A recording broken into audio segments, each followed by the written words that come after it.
नमस्कार, मैं Chandrabhan Prajapati, lecturer mechanical engineering, government polytechnic Bargarh Chitrakoot. आप सभी का एक बार फिर से टूल इंजीनियरिंग के इस स्पेशल लेक्चर में हार्दिक स्वागत एवं अभिनंदन करता हूं। आज का जो मेरा लेक्चर है वो स्पेशल इसलिए है क्योंकि जैसा कि आप जानते हैं कि बीटी यूपी की तरफ से सभी सेमेस्टर के लिए जो स्कीम है परीक्षा की वो घोषित कर दी गई है। और जैसा कि आप जानते हैं फाइनल ईयर या अंतिम वर्ष के जो एग्ज़ाम हैं वो सबसे पहले होना है। तो tool engineering mechanical engineering 6 semester का एक सब्जेक्ट है और बहुत ही इम्पोर्टेंट सब्जेक्ट है। तो आज का जो मेरा टॉपिक है वो मैंने रखा है जैसे क्या आप ऑनलाइन परीक्षा के लिए तैयार हैं। तो ये इस विषय के लिए टूल इंजीनियरिंग के लिए मैं आपसे पूछना चाह रहा हूँ कि क्या आप ऑनलाइन परीक्षा के लिए तैयार हैं। तो यदि आपका जवाब हाँ है तो मैं सिलेबस के अनुसार मैंने कुछ प्रश्न तैयार किए हैं। क्या आप उन प्रश्नों के उत्तर दे पाने में सक्षम हैं? यदि आप उन प्रश्नों के उत्तर दे पाने में सक्षम हैं तो इसका मतलब है कि आपकी तैयारी ठीक चल रही है ऑनलाइन परीक्षा के लिए, जो कि बहुविकल्पीय प्रश्नों पर आधारित परीक्षा होनी है। आप पूरी तरह से तैयार हैं।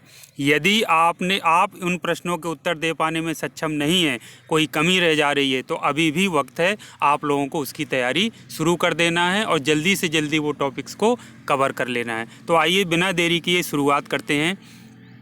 तो जैसा कि मैंने आपसे बताया कि इसके पहले भी मैं कई सारे वीडियो अपलोड कर चुका हूं जिसमें मैं बार बार स्टूडेंट से कहता हूं, सिर्फ इस विषय के लिए नहीं बल्कि किसी भी विषय या ब्रांच के छात्रों के लिए मैंने ये चीज़ बार बार कही है कि आपके जो भी सब्जेक्ट्स हैं सिलेबस के अकॉर्डिंग आप शॉर्ट नोट्स तैयार कर लीजिए, जिनको स्पाइडर नोट्स के रूप में भी आप तैयार कर सकते हैं या वन लाइनर कॉन्सेप्ट्स के रूप में आप तैयार कर सकते हैं। विभिन्न कलर के पेन्स का प्रयोग करते हुए, स्केच पेन का, हाईलाइटर का प्रयोग करते हुए आप बना करके तैयार कर लीजिए, क्योंकि यही क्विक रिवीजन के लिए आपके काम आने वाले हैं और यही आपको एमसीक्यू यानी बहुविकल्पीय प्रश्नों को सॉल्व करने में मददगार साबित होने वाले हैं। तो आपका जवाब हाँ होगा, इतना मुझे उम्मीद है। नहीं होगा क्योंकि समय कम है। फिर भी यदि आपने नहीं तैयार किए हैं तो अभी फिर आपसे कह रहा हूँ कि आप इसको हाँ में करते हुए सारे शॉर्ट नोट्स, स्पाइडर नोट्स आप लोग तैयार कर लीजिए। वन लाइनर के एक लाइन के कॉन्सेप्ट्स बनाकर तैयार कर लीजिए, यही आपके रिवीजन में आपको हेल्प करेंगे।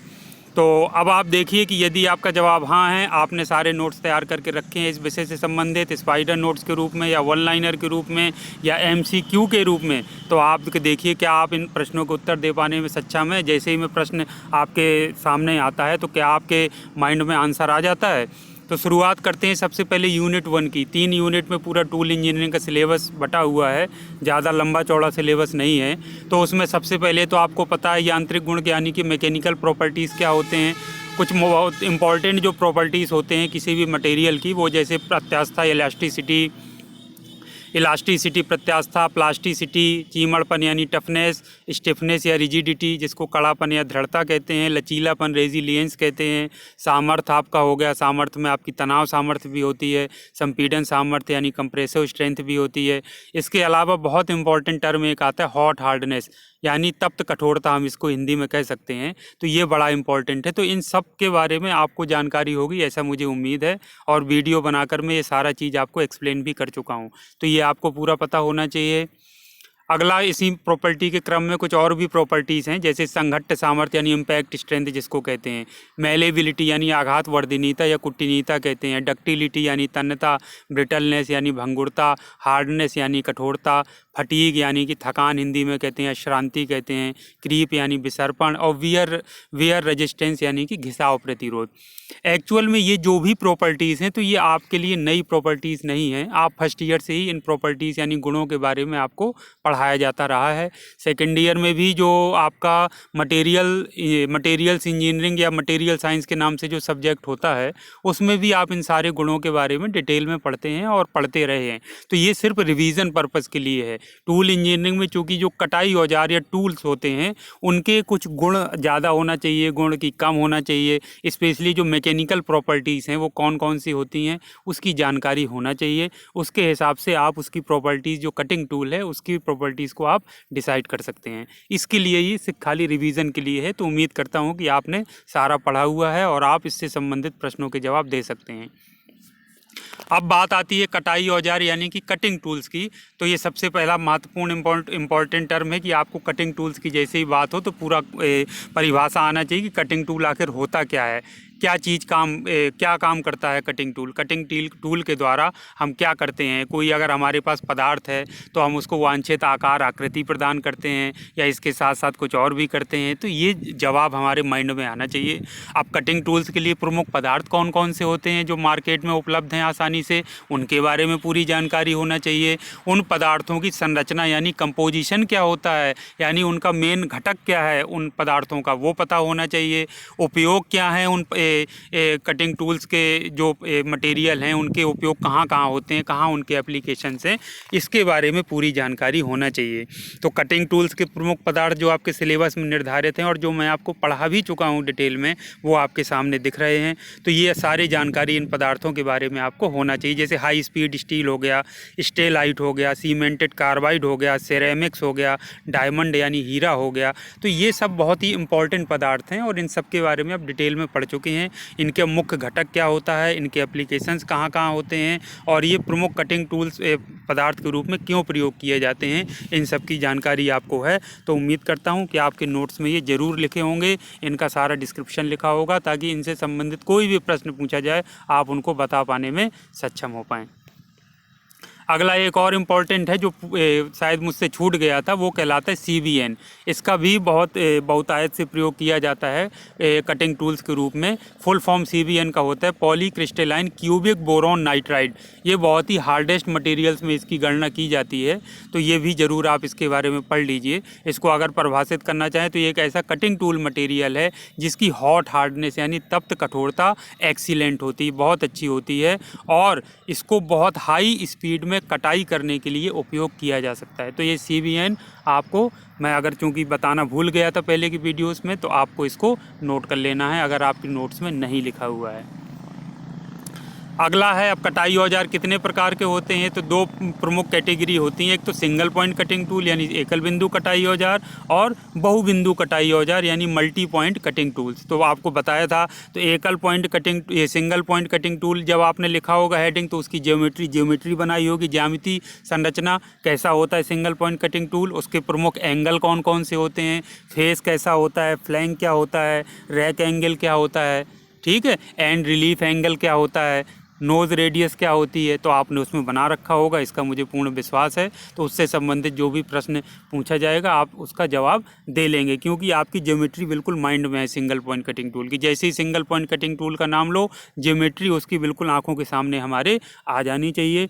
तो जैसे कई बार ये पूछ लेते हैं कि जैसे जो कटिंग जब हम करते हैं तो जो आपका चिप होती है यानी छीलन जिसको कहते हैं धातु की, तो वो कहाँ से स्लिप होते हुए जाती है, तो फेस से स्लिप होते हुए जाती है। अगर आपको फेस, फ्लैंक और रिलीफ एंगल, रेक एंगल सारा चीज़ पता है तो आप आसानी से उसका जवाब दे सकते हैं, कोई दिक्कत नहीं होगी। लेकिन ये ज्योमेट्री ही क्लियर नहीं है तो आप कहीं ना कहीं कन्फ्यूज हो जाएंगे। इसके अलावा जो सिंगल पॉइंट कटिंग टूल यानी एकल बिंदु कटाई औजार होता है, उसको एकल बिंदु क्यों कहते हैं, क्योंकि इसमें सिंगल एज या सिंगल पॉइंट होता है जो कटाई का काम करता है, ये आपको पता है। तो वो ऐसे मशीन औजार कौन कौन से हैं, मशीन औजार से मतलब मशीनों को हम सम्मिलित रूप से मशीन औजार के नाम यानी मशीन टूल कहते हैं, जिसमें सिंगल पॉइंट कटिंग टूल प्रयोग किया जाता है। ऐसे कौन कौन से मशीन औजार हैं आप बताइए। जैसे खरादन ले लीजिए यानी लेथ मशीन, उसमें बताइए कौन सा कटिंग टूल प्रयोग किया जाता है। इसके अलावा शेपर हो गया, प्लेनर हो गया, स्लॉटर हो गया और इस तरीके के, तो माइंड में आना चाहिए, उसका एक लिस्ट बना लेना है कि सिंगल पॉइंट कटिंग टूल का जिनमें प्रयोग होता है वो मशीन औजार ये हैं। अब उससे संबंधित प्रश्न 100% पूछे जाएंगे, किसी भी तरीके से सवाल पूछा जा सकता है, ये बात ध्यान रखिएगा। प्रश्न कुछ भी पूछा जाए, कॉन्सेप्ट क्लियर है तो हम उसका जवाब दे लेंगे। अब अगला इसी से संबंधित टूल सिग्नेचर्स क्या होते हैं, टूल सिग्नेचर होते क्या हैं और टूल सिग्नेचर कितने होते हैं, ये भी आपसे संख्या पूछी जाएगी कि टूल सिग्नेचर निम्न में से 4 ऑप्शन दे दिए जाएंगे, पूछेंगे टूल सिग्नेचर कितने होते हैं और टूल सिग्नेचर होते क्या हैं, यह पूछ लेंगे टूल सिग्नेचर में कौन कौन से एलिमेंट्स सम्मिलित होते हैं और 4 ऑप्शन के रूप में आपको दे दिया जाएगा। तो इससे बहुत ही इंपॉर्टेंट प्रश्न बनेंगे। तो दोनों अगर आपके नहीं लिखे हैं नोट्स में, चेक कर लीजिए, तो उसको तुरंत आप लोग लिख लीजिए। अगला फिर मल्टी पॉइंट कटिंग टूल्स की बात आ जाती है। तो मल्टी पॉइंट कटिंग टूल ये बहुबिंदु कटाई औजार क्यों कहते हैं, क्योंकि इसमें बहुत सारी कटिंग एजेस होती हैं या कटिंग बिंदु पॉइंट होते हैं जो कटाई का काम करते हैं। तो इसकी ज्योमेट्री क्लियर होना चाहिए, ज्यामितीय संरचना कैसी होती है और ऐसे मशीन औजारों के नाम आपको लिस्ट बना लेना है जिसमें मल्टी पॉइंट कटिंग टूल्स का प्रयोग किया जाता है। और जैसे ही उस मशीन औजार या मशीन की बात हो तो वो माइंड में तुरंत आ जाए कि अरे ये जैसे मिलिंग की बात हुई तो मिलिंग में तुरंत कि अरे उसमें तो मल्टी पॉइंट कटिंग टूल प्रयोग होता है, माइंड में तुरंत आना चाहिए। अब ये निम्न मशीनिंग संक्रियाओं में सिंगल पॉइंट कटिंग टूल प्रयोग किया जाता है कि मल्टी पॉइंट कटिंग टूल प्रयोग किया जाता है, ये बिल्कुल माइंड में आने चाहिए। प्रमुख जो मशीनिंग संक्रियाएं हैं कौन कौन सी, जैसे बात कर लेते हैं टर्निंग की, खरादन जिसको हम कहते हैं, मिलिंग की बात कर लेते हैं, ड्रिलिंग की, रीमिंग की। इसके अलावा शेपर, प्लेनर, स्लॉटर भी होते हैं, ब्रोचिंग होता है, हॉबिंग होता है। तो जैसे ही ये मशीनन संक्रियाएं हमारे माइंड में आए तुरंत हमारे मशीन माइंड में आना चाहिए, इमेज में आंखों के सामने, और उसमें तुरंत टूल उसका जाना चाहिए नज़र कि वो tool single point cutting tool होता है कि मल्टी पॉइंट कटिंग टूल होता है। तब उस आपका कॉन्सेप्ट क्लियर होगा। तो ये देख लीजिए कि क्या सारी मशीनों की ये जो सामने लिखी हैं या इत्यादि है, कुछ और छूट गई हैं मशीनें, मशीन औजार या मशीनें, तो क्या आपने लिख रखा है कि इसमें कौन सा कटाई औजार प्रयोग किया जाता है, सिंगल पॉइंट कटिंग टूल या मल्टी पॉइंट कटिंग टूल। अगला देख लेते हैं थ्रो अवे इंसर्ट्स। मैंने आपसे बताया था, नाम से पता चल रहा है कि इंसर्ट के रूप में जब सिंगल पॉइंट कटिंग टूल में हम इंसर्ट लगाते हैं तो उसको हम निकाल कर जब ज़रूरत होती है तो हम निकाल कर अलग कर सकते हैं, तो उसको थ्रो अवे इंसर्ट कहते हैं। चिप ब्रेकर क्या होता है, चिप को ब्रेक करने के लिए किस तरीके की डिज़ाइन उसमें बनाई जाती है, ये चिप ब्रेकर का कॉन्सेप्ट पता होना चाहिए। फंक्शन क्या है, उद्देश्य पूछ सकता है कि चिप ब्रेकर का मकसद क्या होता है। टूल और कटर मेंटेनेंस कैसे किया जाता है, मेंटेनेंस से संबंधित कुछ सिंपल बातें होती हैं, वो आपको एक बार पढ़ लेना है कि मेंटेनेंस में ये चीज़ें हमको ध्यान रखना चाहिए टूल से और कटर से रिलेटेड।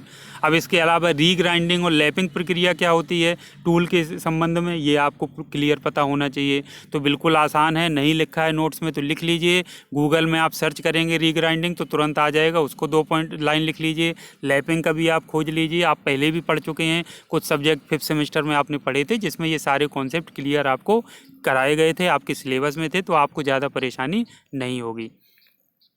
तो ये यूनिट 1 थी। यूनिट 1 थोड़ा सा लेंदी लग रही थी, बाकी यूनिट 2 यूनिट 3 तो बिल्कुल सिंपल है, उसमें ज़्यादा कुछ सिलेबस में नहीं है। यूनिट 2 में आपका प्रिंसिपल्स ऑफ लोकेशन है, यानी स्थिति निर्धारण के सिद्धांत। इसका वीडियो बनाकर मैं आपको पूरा एक्सप्लेन कर चुका हूँ, उम्मीद करता हूँ कि आपको समझ में आया होगा।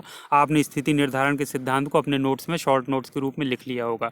3-2-1 प्रिंसिपल क्या होता है, 3 2 5 1 6 पिनों की सहायता से हम लोकेशन जब करते हैं, ये सिद्धांत कहलाता है। चित्र सहित मैंने आपको समझाया था वीडियो में, आपको पता होगा, चित्र बना करके आपने उसको लिख भी लिया होगा, मुझे पूरा विश्वास है। डिग्रीज़ ऑफ फ्रीडम क्या होते हैं, कुल कितने डिग्रीज़ ऑफ फ्रीडम होते हैं, ठीक है, ये सारा चीज़ हमने आपको बता दिया है और आप जानते हैं, ऐसा मैं उम्मीद कर रहा हूँ, और आपने अपनी कॉपी में लिख रखा होगा।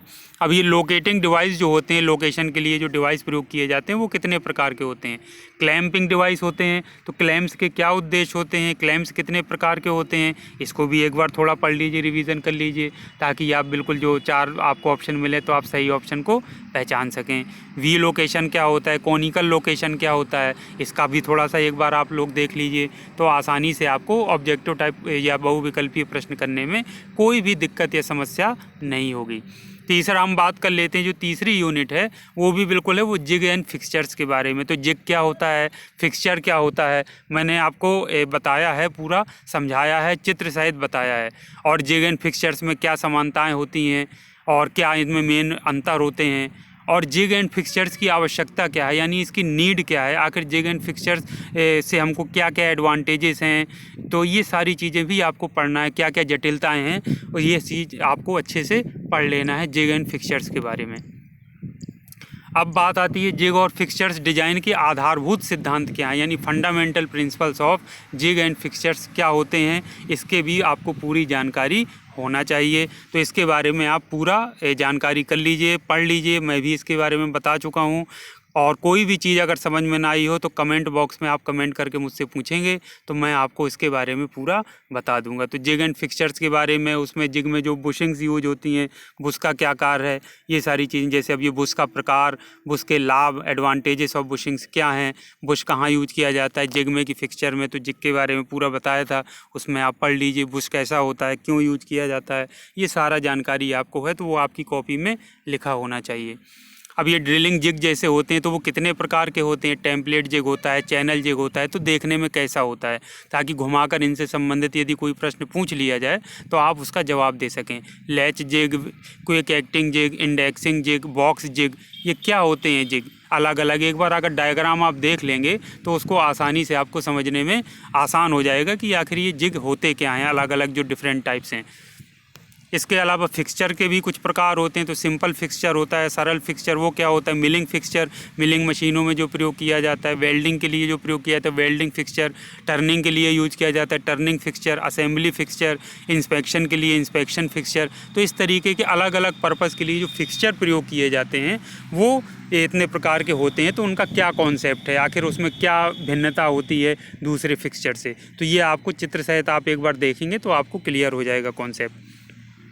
अब ये रिव्यू के लिए मैं बता रहा हूँ कि जैसे ही टर्निंग की लेथ मशीन की बात हो तुरंत ये माइंड में आपके इमेज आनी चाहिए, कटिंग टूल इसका आना चाहिए, इसके पार्ट्स आने चाहिए, सारा आपको रिव्यू कर लेना है कि इसके पार्ट्स कौन कौन से होते हैं, कहाँ पर कटिंग टूल यूज होता है, इसमें जॉब रोटेट करता है कि आपका और उसमें जो आपका कटिंग टूल है वो कौन सा मोशन करता है, सारे आपको पूरी जानकारी इस जैसे ही नाम लो इमेज आँखों के सामने आनी चाहिए, चित्र आना चाहिए मशीन का और पूरे उसके पार्ट्स आपके आँखों के सामने आ जाने चाहिए। अगला है आपका ये शेपिंग मशीन है, तो शेपिंग मशीन में देखिए कौन सा टूल यूज होता है, सिंगल पॉइंट कटिंग टूल साफ दिख जाता है, इसमें कौन सा एक्शन होता है जो कटिंग टूल एक्शन करता है जब कटाई करता है, घूर्णन करता है कि रेसिप्रोकेटिंग या पश्चाग्र गति करता है, और जो जॉब की लोकेशन क्या होती है, जॉब स्थिर रहता है कि मूव करता है, फीड किस में देते हैं। तो ये सारा बिल्कुल मशीन का जो चित्र है वो सिंपल चित्र आपके माइंड में आना चाहिए, स्कीमेटिक डायग्राम, और उससे आपके सारे कॉन्सेप्ट क्लियर हो जाने चाहिए। तो इससे संबंधित कोई भी प्रश्न आपसे पूछ लिया जाएगा आप उसका जवाब आसानी से दे सकते हैं।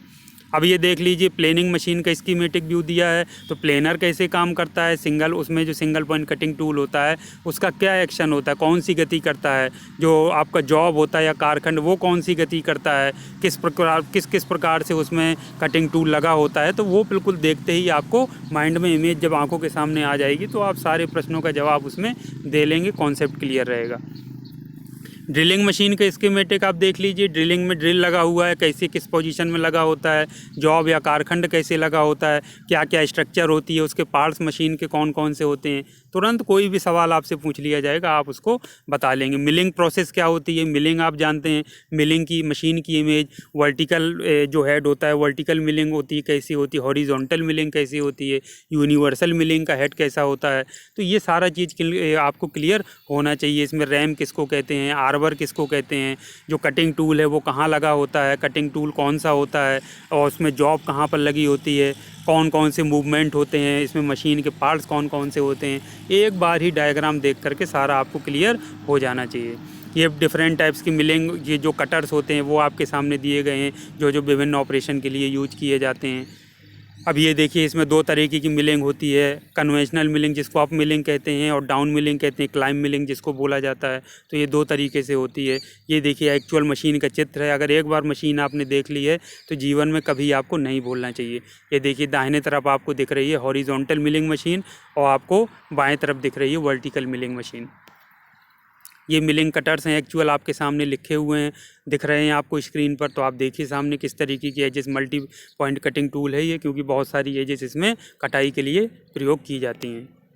अब ब्रोचिंग ऑपरेशन, ब्रोच क्या होता है, यह एक मल्टी पॉइंट कटिंग टूल या बहुबिंदु कटाई औजार का उदाहरण है, जिसको जो टूल होता है उसको ब्रोच कहते हैं, मल्टी पॉइंट कटिंग टूल होता है। तो ये इस तरीके से गति करता है और ये बहुत सारी जो टीथ लगे होते हैं, एजेस होती हैं, उनके द्वारा कटाई की जाती है। तो एक्चुअल में ब्रोच देखने में इस तरह का होता है। ये देखिए, तो वर्टिकल पुश टाइप भी होता है और पुल टाइप भी होता है। तो ये दोनों आप चित्र में देख पा रहे हैं। तो ये इमेज जैसे ही नाम आएगा ब्रोच का या ब्रोचिंग ऑपरेशन का, तो ये इमेज आपके सामने आ जाएंगी आपके माइंड में।